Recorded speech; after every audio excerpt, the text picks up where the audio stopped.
Hi gang, how are you all doing? Today I got asked a really awesome question inside the CEO Club by one of the members there, and the question was, what do I do if I've been following up with a potential client for 3 weeks and I've been messaging them once a week and they still haven't responded, there's been no response. And I thought that was something that you guys might also be interested in knowing about. And so I'm recording this super short video to help you be able to take the next steps and know what to do. Okay, so what's been happening is maybe you followed up 2 or 3 times, but your prospective client is basically ghosting you. Maybe you can see that they've read the message, but they're not responding. Maybe you've sent them an email or a few emails and they're just not responding anymore, but you thought they were interested. So I know, it's a bit heartbreaking, right?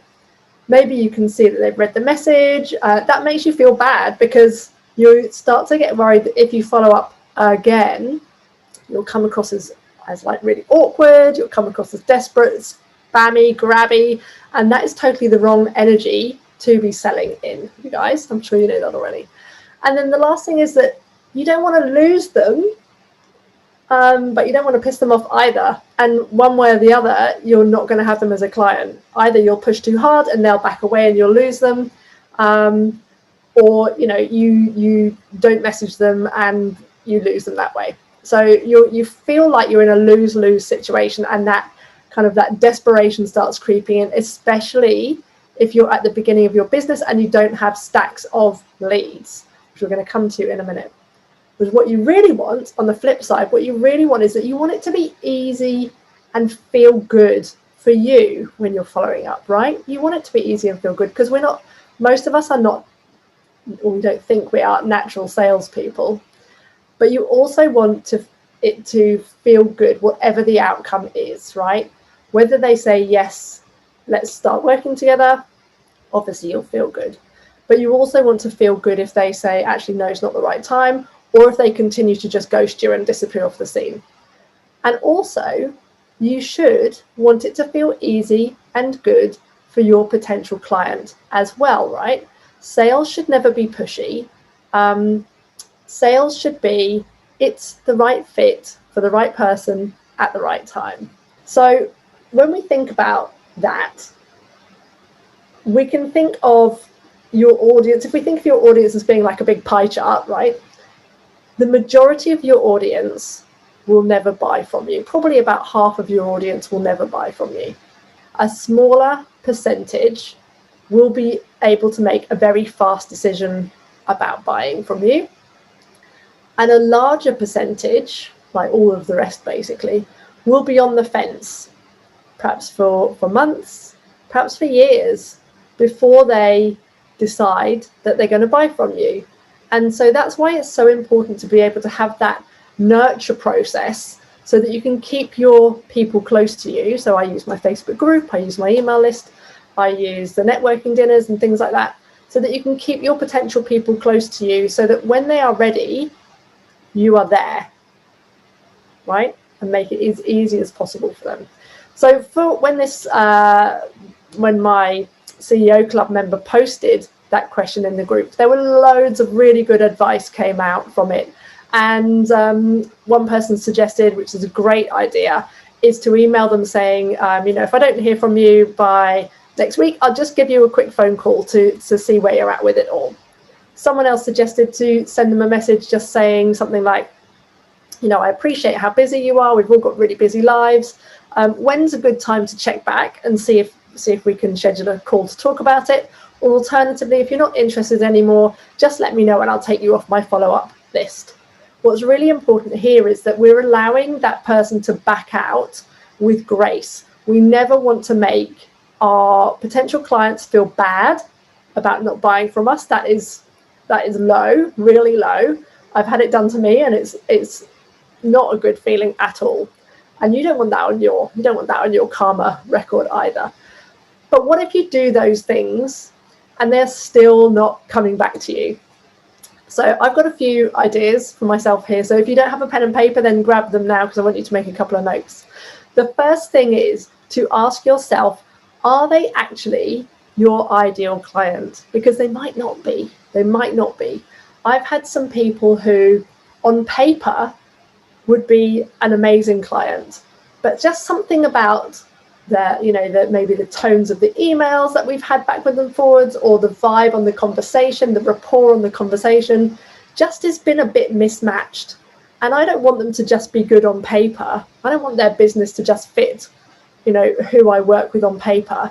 I want their personality to fit my personality.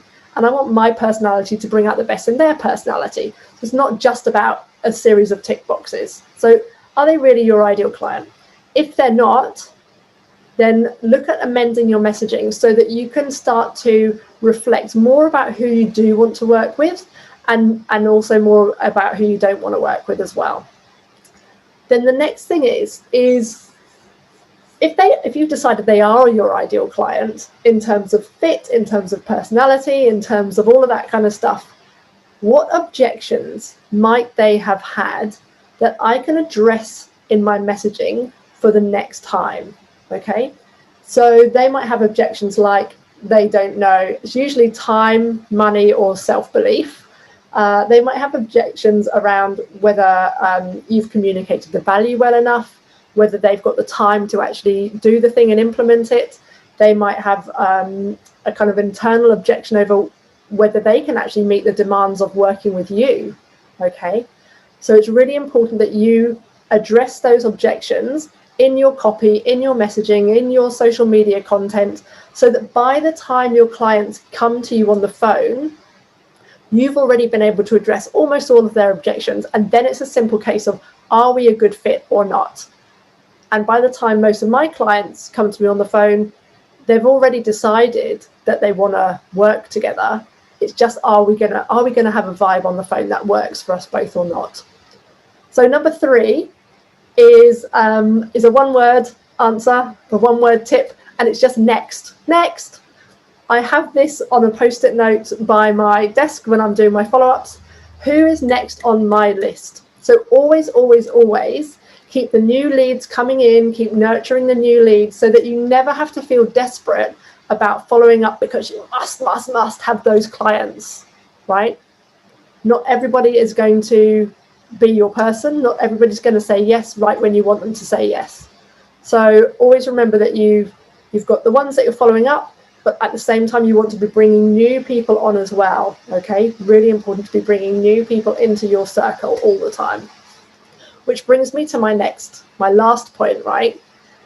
This is so important. If I could bottle this and sell it, I'd probably be a millionaire. You can't want it more than they do, right? I want you to write that down. I can't want it more than they do.